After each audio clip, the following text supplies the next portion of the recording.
জাতীয় বিশ্ববিদ্যালয়ের ৯৮৮ জনের চাকরিচ্যুতির ঘটনা, যেটা দেশের সর্বোচ্চ আদালতের মাধ্যমে হয়েছিল। সর্বোচ্চ আদালতের রায়টা বাস্তবায়ন করেছিল জাতীয় বিশ্ববিদ্যালয়।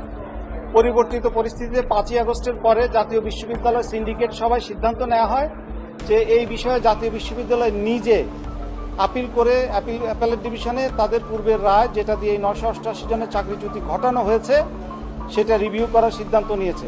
এই রিভিউ করার সিদ্ধান্তটা এই জন্য নিয়েছিল যেহেতু বাংলাদেশের সংবিধানের অনুচ্ছেদ ১১১ অনুযায়ী সুপ্রিম কোর্টের রায় বহাল থাকলে সেই বিষয়ে তারা কোনো সিদ্ধান্ত নিতে পারে না, এটা ল অফ দি ল্যান্ড। সেজন্য জাতীয় বিশ্ববিদ্যালয় নিজেরা রিভিউ পিটিশন করে, যেখানে আমি, ব্যারিস্টার রুহুল কুদ্দুস কাজল, আসাদুজ্জামান জনাব অ্যাটর্নি জেনারেল সাহেব পার্সোনাল ক্যাপাসিটিতে ছিলেন।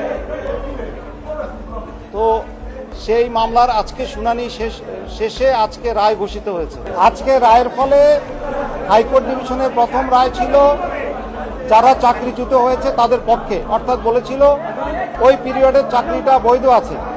দ্বিতীয় রায় হয়েছিল চাকরি দেওয়াটা অবৈধ ছিল, তাদেরকে চাকরিচ্যুত করার নির্দেশ দেওয়া হয়েছিল, এবং সেটাও দেওয়া হয়েছিল একটা বেআইনি রিভিউ পিটিশনের উপরে ভিত্তি করে।